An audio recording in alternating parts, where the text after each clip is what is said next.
So, well, he's probably a kid in a candy shop then. I'm sure he's got so much. I remember we got paid the first time I was on the show. I had been working for almost nothing for peanuts, and we got paid. And there's a union scale that you're required to be paid.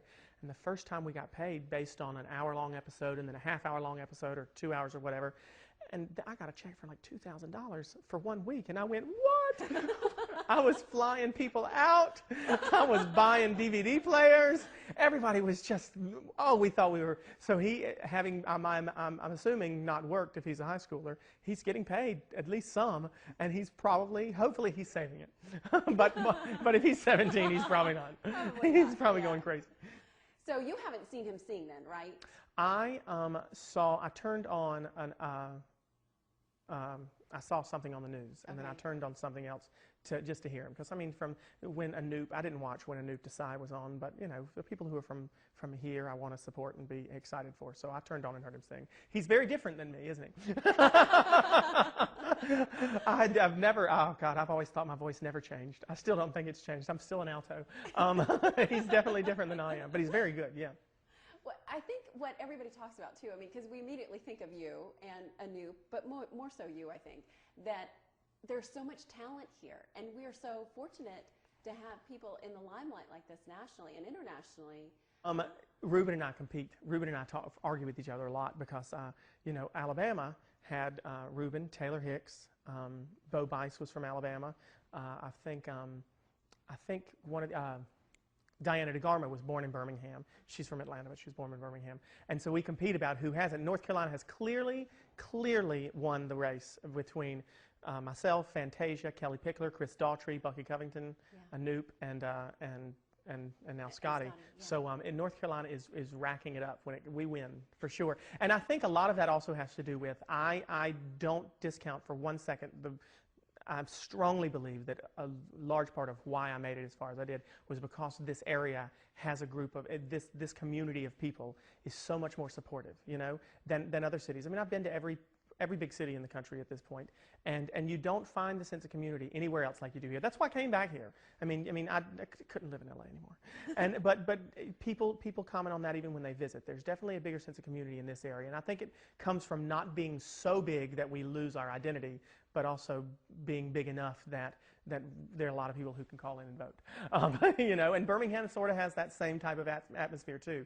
But the Triangle is, without question, definitely better at rallying behind our own. I mean, you look at the Hurricanes the year that they won the Stanley Cup, and even when they don't, people are very supportive.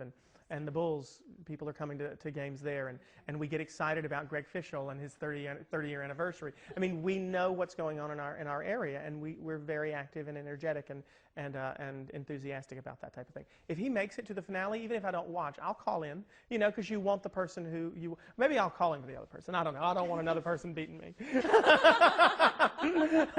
I did tell Fantasia the year afterwards. I called up. I went to the set that year and was hanging out with some of them, and I went up to her early on in the show.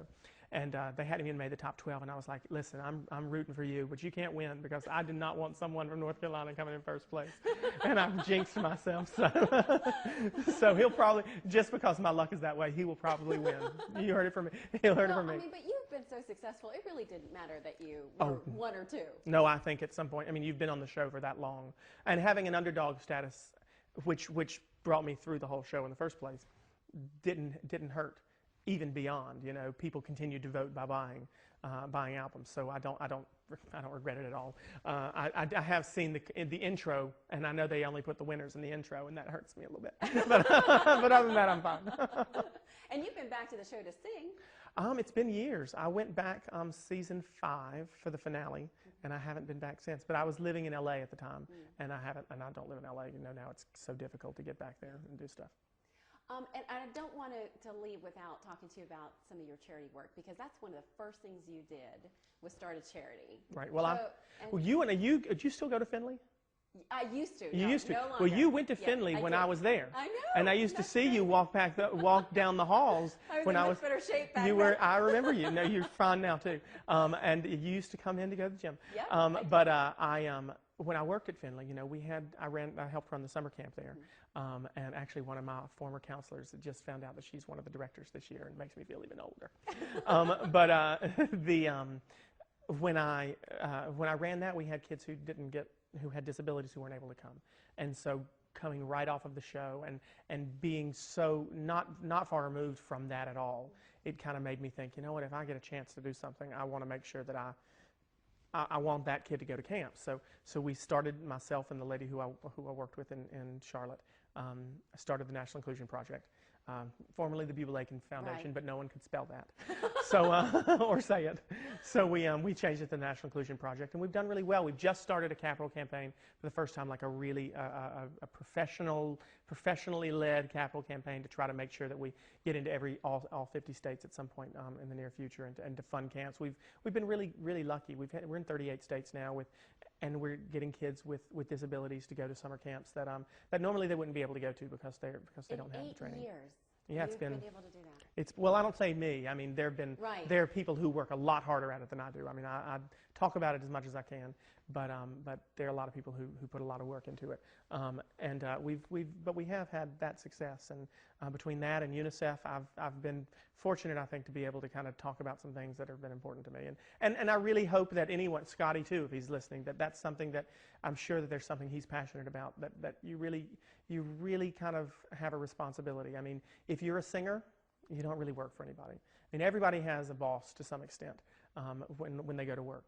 You have somebody who tells you what assignments they want you to do and whatnot. And when you're a singer, and even if you're in the movies or on Broadway or on TV, you have a producer who you work for, or a network or a studio you work for. When you're a singer, you don't really work for anyone. You get hired, someone pays you to sing, but you're your own boss for the most part. And so I believe that anybody who's in that position, if you're in that spot, you work for the people who buy your albums more than anything else. And so hopefully when he wins this thing, he will remember that, and I'm sure he will. He will remember that he kind of has a responsibility to the people who voted for him. And even if he's not directly doing something for them, he can do something for people who need that. And I think that's a responsibility. I think Oprah's been, I mean, I'm talking about Oprah here.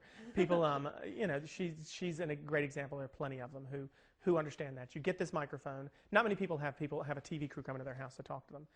And if you do have that microphone and that platform, you really kind of need to use it to do what you want to do, of course, but you got to use it to give back to. Did you feel like a lot of people came at you with requests and just bombarded you with, hey, do this or give money to... I mean, for me, it's very humbling to know that that's part me, and that you're responsible for something. And I think in my life, because of my job, didn't have responsibility for too much. I mean, and having such responsibility for the life of another being. This isn't a pet, and being able to kind of, I mean, I feel like my mother did a good job with me. Others might disagree.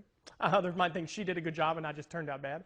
But having that opportunity to kind of impart things to someone and help be a part of their entire life. I mean, it's very humbling, and I don't know, it's the most humbling part of being a father. But when I look back on it in 20 years, I believe it will probably be the thing that I appreciate the most. And unconditional love doesn't hurt, right? So.